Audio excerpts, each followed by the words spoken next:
knockouts in as early as day number 3. Welcome to the Caster's Desk. My name is Brigida, and for the first time, we will be together with Chantel to bring you game number 1 between Navi and Gaimin Gladiators. What are your thoughts on this sudden last pick Guinevere? In all honesty, I was actually surprised to see a Guinevere for Navi PH, but you know what? We're in it for it because GG played really well in our first match today. Just imagine the progress of this team being able to beat Navi MY, who was actually the winners during their first match for the whole MWI tournament. So I kind of feel like for Navi PH, they're just bringing out all the cheesy strap that they have, because at the end of the day, whichever team that can surprise the team, the other team wins the match. I agree. It feels like Navi PH, they also fully acknowledge how Gaimin Gladiators have seemingly gained a boost in terms of performance heading into this day, fully respecting that they do have to bring in something different, you know. And even our panelists, even I personally thought it would indeed be the Hilda to at least disrupt and attempt to kind of bother the Lancelot, but it's not going to be the case. So now they can be a little more playful in terms of the surprises. But this is something you expect, the matchup of the EXP. And of course, now that we see the EXP laners that are more on somehow very different in terms of skill set, we have Arlott versus CC, and we know CC is really more on diving on the back lanes. We have the Arlott that has the crowd control, so you have supplementary crowd control also with the Guinevere, who is, by the way, using the concussive blast. So just imagine the potential kill just from the Valkyrie alone, or even against the squishy players of Gaimin Gladiators. But for GG and Navi PH, I really like that we somehow see a slower pace in terms of the early game, because they know that they should respect each and every other player with the capacity of the heroes that they have. But as we can see, there is a bit of delay with the start of this objective, but we could see a play from Navi PH. There goes the first combo we'll be seeing in this game. First blood goes into Navi PH. Appraiser's Wrath does not connect. Sayori, oh, look at that beautiful AOG coming in from Ashley. 3 members get taken out from Navi PH. It's only not Ayanami left alone. Oh wow, Gaimin Gladiators having the upper hand in terms of the counter engage. All along I thought it was Navi PH winning that team fight, but there was a nice AOG for Ashley, and we could see right now Gaimin Gladiators just having the lead in this game. It's not that big of a lead, but if we look at the instant replay, just look at that. So we have the kill against Arya, but then we have the counter engage with the AOG, hitting 3 players from Navi PH and eventually killing some more from Navi. Honestly, I thought the combination was so good. It was the energy eruption into the spatial migration. So it could have been an immediate pick-off for Navi PH, and I wouldn't say it was a matter of whether or not their damage was enough. It was Gaimin Gladiators had the immediate response. It was ready to answer right back, which was again the AOG. And that was just one of the many combinations we might see from Navi PH. There's also the Fury of the Phoenix into the spatial migration. But if Gaimin Gladiators always are ready to respond like that, this is going to be difficult. Yeah, and will we actually see the full potential, or Gaimin Gladiators just maximizing the damage that the Lancelot has? So we saw the difference in terms of the junglers on longer team fights. And then now that you've mentioned about the Fury of Phoenix, the Final Slash, and even the energy eruption, and it means to say that for Navi PH, it is somehow skill dependent. So it means that somehow all those skills should hit first, or at the proper target for them to be able to win a team fight. So Gaimin Gladiators just sustaining this lead around 500, 800 is already an advantage for them. So Navi PH is being pushed back on majority of the lanes, and we don't usually see it specifically on Shinowan's lane. Massive execution already used, but there goes a Final Slash to answer right back. They will not be proceeding with this 1v1 just yet, but I agree. It seems like there are so many requirements for Navi PH and for their lineup to work. But hold on, down bottom! Not Ayanami. Fortunately had the flicker, so she was able to get away. And now Keishi, they're the ones holding the objective, but Nicolette might be able to make it. Oh, Hornet gets bursted down, forces out the flicker from her. Fury of the Phoenix won't be enough to stop Sayori. And now there goes the AOG once more. Look at the follow-up damage from Gaimin Gladiators. They take out Keishi and not Ayanami. She puts herself in a very difficult position. Gets taken down by Sayori as well. And Aria, they might not let Mirai go, but she has the flicker. But it's another win for Gaimin Gladiators. Oh wow, Gaimin Gladiators, just the layering of skills is there. And I gotta say for Navi PH, I think they're caught off guard. If I remember correctly, not Ayanami used the final slash at the bottom lane as a warning. As a warning for Nicolette that whatever happens, I will set up a play against you. But looking at the instant replay, it's just Gaimin Gladiators with the layering of skills. And again, another nice AOG, and the usage of the Revitalize was really on point as to why Gaimin Gladiators was able to deal that damage against the rest of the players of Navi PH. And imagine 2.9k gold lead against a team that has the defending champions from MWI 2024. And it feels like for Navi PH, the initiation is just all over the place. We even saw not Ayanami diving, even though there were no players with her. But we see a Valja Quem, AOG for GG. Okay, they tried to fully commit on the spatial migration. They caught Aria, but she still gets to survive somehow. There's the regen as well. So even that attempt, it was not successful for Navi PH. I think like for Navi PH, the real struggle here also is most of the time we see them have the edge on the latter portions of the game as long as the Shinoa has the farm.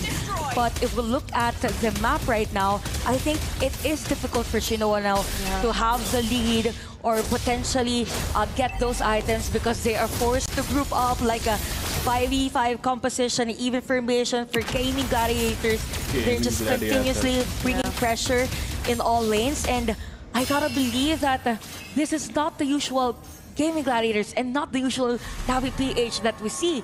It feels like Gaimin Gladiators just woke up at the right side of the bed. there has been so much preparation, I feel, for this game, for Gaimin Gladiators. It seems like they really know how to answer back to Navi PH. They kind of like anticipated majority of their playstyle, and even that attempt from Navi PH gets denied just because of how alert Nicolette is in terms of using this Lancelot. They're trying to hold on to this mid turret. Arya gets to be the target of the final slash, but they won't have enough damage just yet. And this is all mere distraction because Nicolette, look at what she's doing. Yeah, imagine, right?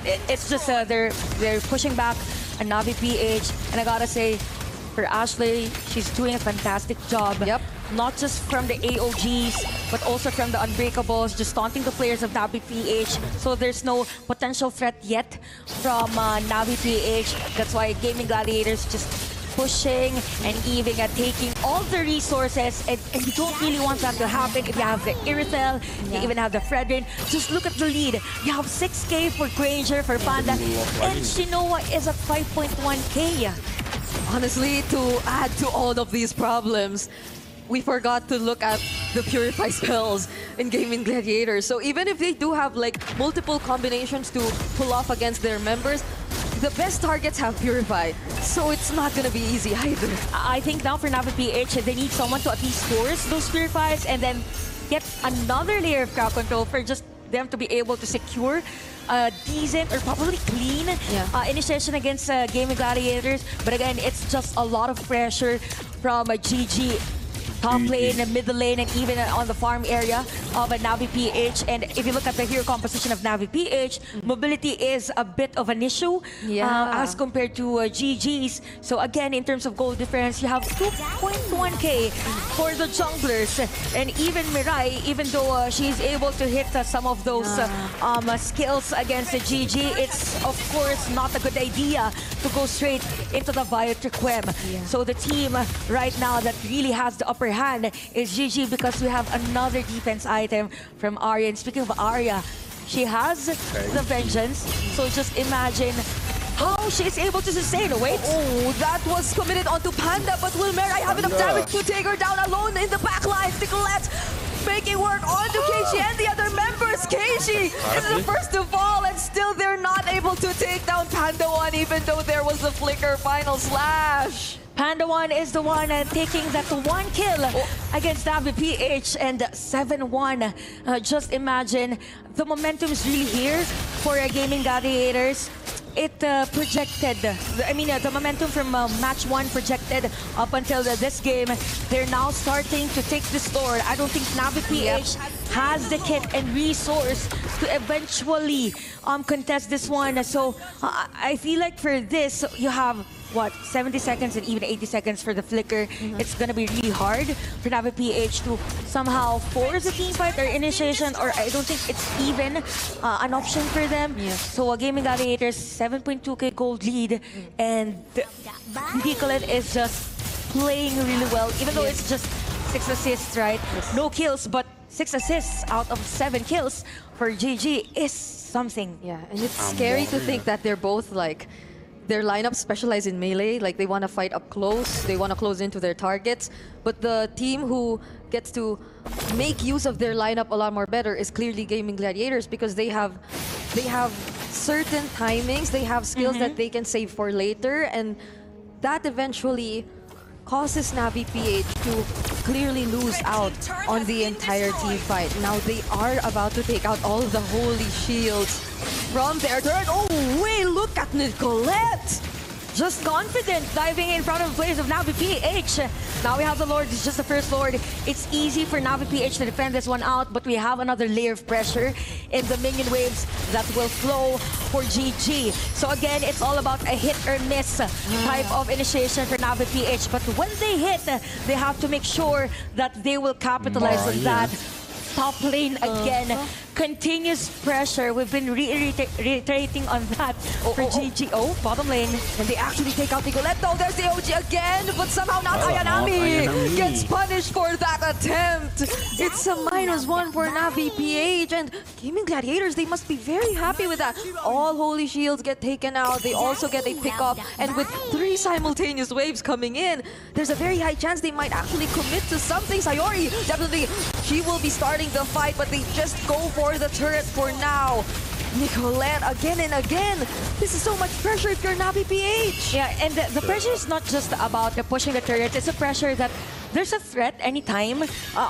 There's a threat that anytime there is a player from Gaimin Gladiators that would actually dive. And it's not just Nicolette, because we also have Arya, you also have Ashley, and Sayori, by the way, with the usage of the IMUs.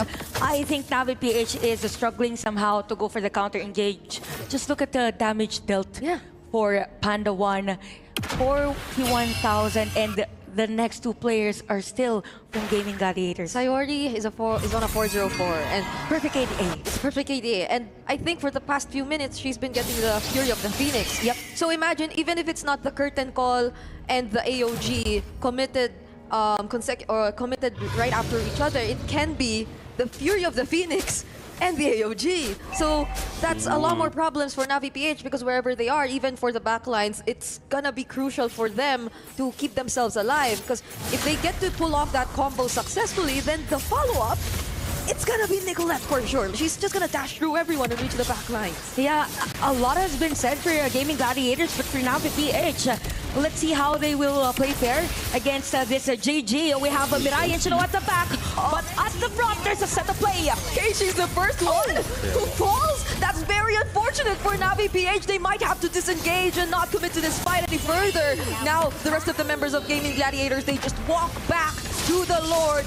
They know that this is for sure gonna go into their hands. Yup, indeed. Gaimin Gladiators securing this Lord in our 14-minute game time. Now Mirai is forced to actually build this immortality, and you have the radiant armor for Amor. Not really sure if they're able to sustain some of the damages from Gaimin Gladiator, and you also have the Blood Wings. So we have the Lord marching in at the top lane. Again, Gaimin Gladiators just putting a lot of pressure in all the lanes. A lot of divers also. Navi PH, they need to defend this one out. They need those skills to actually hit and secure a kill against GG. Oh, they tried to commit Arya, but she's too tanky. Shinoa, heavy crossbow out of the AOG. There's the counter Fury of the Phoenix committed also by Navi, but there's also the Lord that they have to take care care of. And it seems like the trades are just about to come in because look at Nicolette trying to take out every single member, but the energy eruption denies her of that. But still, Panda 1 is alive, and this might just be it for GG. They get to secure game number 1 with a clean wipeout and a triple kill. Oh wow, Gaimin Gladiators winning against Navi PH in a very dominating fashion. In all honesty,